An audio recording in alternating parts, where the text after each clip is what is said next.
Atenção, atenção! O repórter Roberto Cabrini fala neste momento via telefônica diretamente do Hospital Maggiore de Bolonha. Cabrini. É tua! E neste momento, a médica Maria Tereza Fiandre comunica a todos os jornalistas aqui do Hospital Maggiore de Bolonha que Ayrton Senna da Silva está morto. Morreu Ayrton Senna da Silva, no comunicado oficial do Hospital Maggiore de Bolonha. Morreu Ayrton Senna da Silva. Uma notícia que a gente nunca gostaria de dar. Morreu Ayrton Senna da Silva.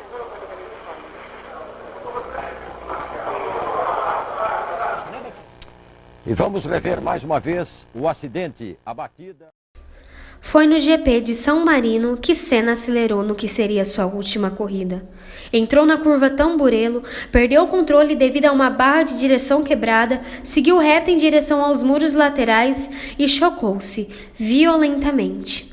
A telemetria mostrou que Senna, ao perceber que ia bater, conseguiu reduzir o carro de 300 km para 200.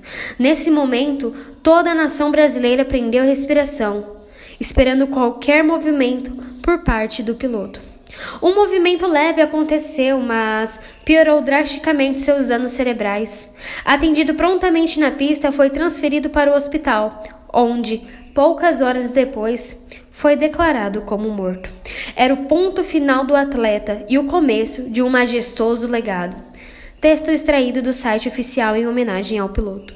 Buscando compreender a dimensão da morte de Senna, conversamos com 3 admiradores do piloto: Flávio Zani, de 34 anos, João Carlos, de 41 anos e Rinaldo Martim, de 54 anos.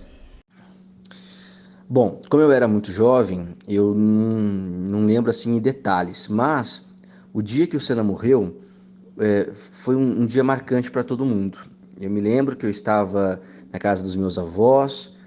Lembro que todo mundo estava meio chocado olhando para a televisão, porque as cenas eram muito fortes do acidente, meio que já se previa que alguma coisa muito séria tinha acontecido, e quando veio a confirmação da morte, foi realmente um luto, como se fosse alguém da nossa família. Foi uma coisa assim assustadora, e eu me lembro das imagens do caixão do Senna no carro de bombeiros andando pela cidade, e as pessoas acenando as bandeiras do Brasil, papel picado, enfim, aquela multidão, e eu fui entender ali a dimensão daquele ídolo, né? O tamanho daquele homem, daquele atleta e do esporte na vida dos brasileiros. Porém, eu acredito que para o automobilismo, é claro que a gente nunca espera que um piloto morra, mas a morte do Senna foi um marco, porque a partir de então passou-se a discutir a segurança nos carros e nas pistas de um jeito mais efetivo. Após a morte do Senna, começou-se a estudar de uma forma mais forte como o cockpit, onde fica o piloto, poderia ser mais protegido, como o capacete poderia ser mais forte, como as pistas poderiam ser mais seguras.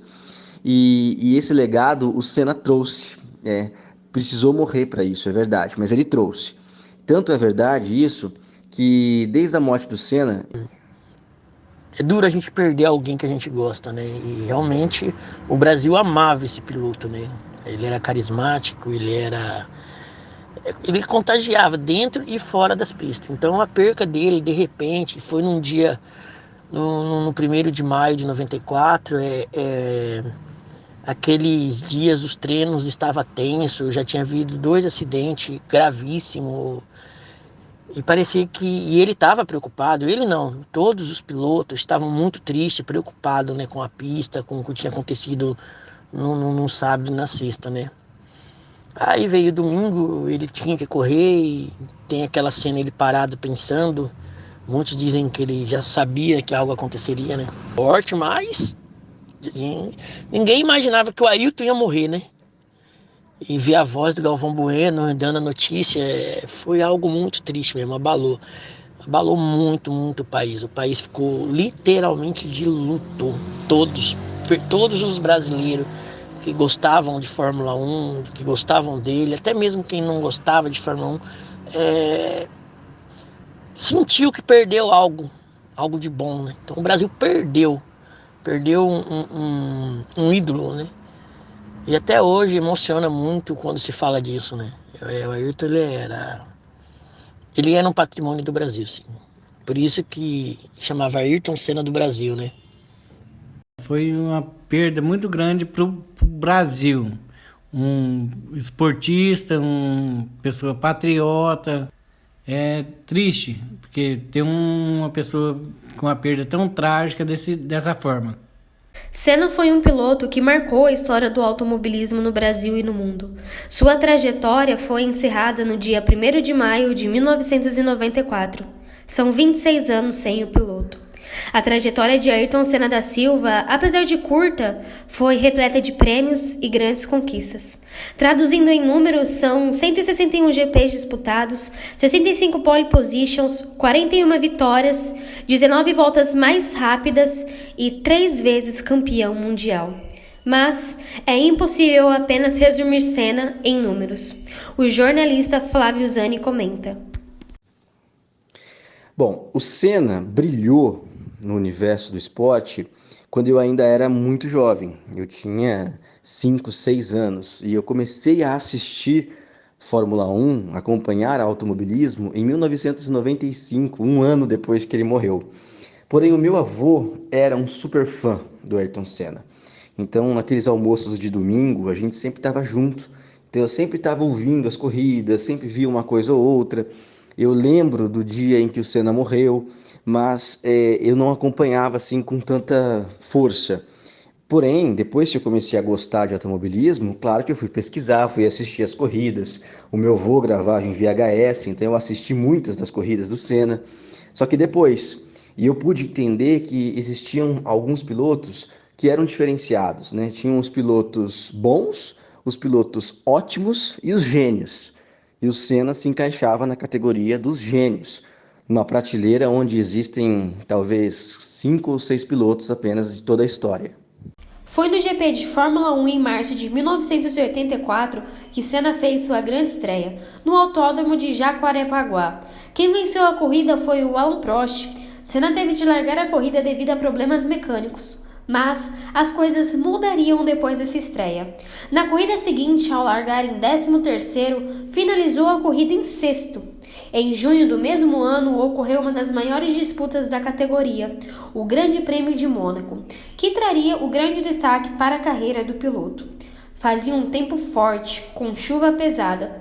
E para quem conhecia a Senna, a chuva seria um elemento para o show acontecer, coloca João Carlos.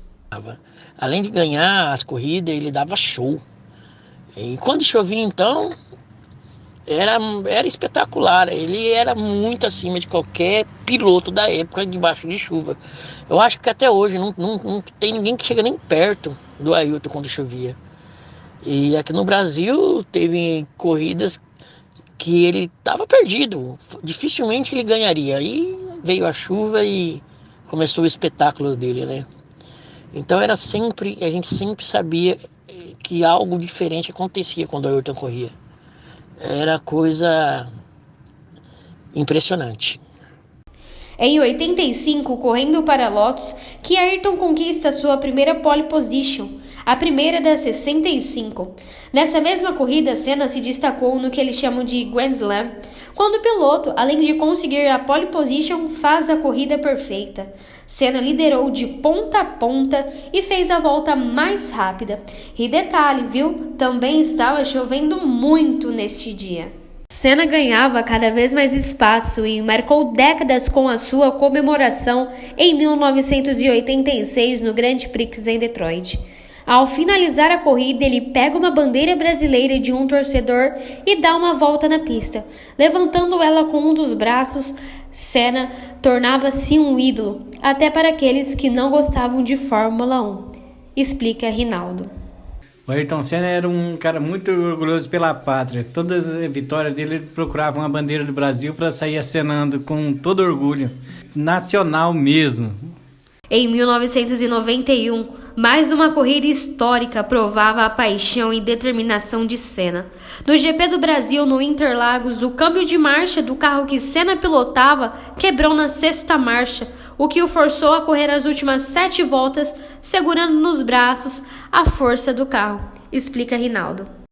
Olha, eu me lembro que o repórter que a Globo tinha cobrindo as corridas em loco, né, ali dentro dos boxes, conversando com os pilotos, era o Roberto Cabrini, que inclusive foi quem anunciou a morte do Senna.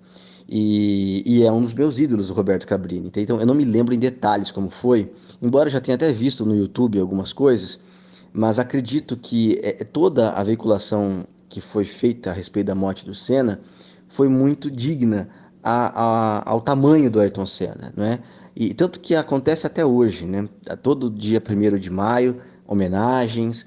Agora mesmo foi pintado um grande mural em Interlagos com o Senna, mais de 20 metros de altura. Então as homenagens nunca pararam. E eu acho que a mídia trabalha muito para isso. É claro que nós temos outros pilotos brasileiros que estão aí até hoje, que são muito bons, que são ícones. Tem o Nelson Piquet, tem o Rubens Barrichello, tem o Gil de Ferran, Hélio Castro Neves e muitos outros. Mas com o Senna ficou essa coisa da morte no auge, a morte ao vivo na Globo, para o mundo inteiro assistir. Então ficou uma coisa muito forte. E eu acredito que essa cobertura jornalística foi muito digna ao tamanho do Ayrton Senna. Pelo que eu me lembro, foram feitas muitas homenagens, muitos pensamentos, muitos artistas falando, muitos esportistas falando, tanto que foram feitas homenagens na Copa do Mundo daquele ano. Então, acho que foi assim, uma cobertura muito digna. Para a Fórmula 1 no Brasil, não foi bom. Porque é claro que o Senna era o piloto que podia ganhar o título, que podia ganhar uma corrida, que podia dar um show, que podia brilhar. E quando o Senna morreu, muitas pessoas deixaram de assistir a Fórmula 1 porque falavam assim, na época do Senna que era bom. O que não é verdade, né? Na verdade, para quem gosta do automobilismo, para quem gosta realmente de Fórmula 1, o esporte nunca perdeu a graça. O que o brasileiro não entendeu muito bem é que para nós era uma coisa maior ver o Senna, mas o esporte ainda era maior do que o Senna e continua até hoje dando shows, dando espetáculos, um espetáculo de tecnologia, de segurança, enfim, de tudo. O ápice do esporte a motor é a Fórmula 1. E esse esporte perdeu a sua visibilidade no Brasil depois que o Senna morreu, foi perdendo aos poucos. O Rubens Barrichello manteve, o Felipe Massa manteve e agora não tem nem brasileiro mais na Fórmula 1. Então, perdeu-se um pouquinho da visibilidade, perdeu-se um pouquinho da audiência, perdeu-se um pouquinho do interesse, mas por conta disso, de não ter um brasileiro representativo, não por conta do esporte ter perdido com isso. Como eu disse na resposta anterior, o esporte não perdeu com a morte do Senna, o esporte aprendeu com a morte do Senna. Até aqueles que não gostavam do automobilismo se chocaram, pois sabiam da representatividade do Senna e como ele se tornou um ídolo para muita gente. A mídia parou. Era difícil acreditar que aos 34 anos, Senna deixava sua carreira para sempre. Você vê Schumacher passar o Berger. A vantagem de Demorville vem ali. Lá vem Frentzen. Senna vem para completar a 6ª volta. Passa rasgando na reta Ayrton Senna, 6 voltas completadas. Aí ele tenta falar mais alto o seu motor Renault em relação ao motor Ford. É a parte de maior velocidade, eles vão atingir aos 330 km por hora. Senna bateu forte. Senna escapou e bateu muito forte. Ele vinha em primeiro, escapou e bateu muito forte. Ayrton Senna, a batida muito forte. Ali na Tamburello.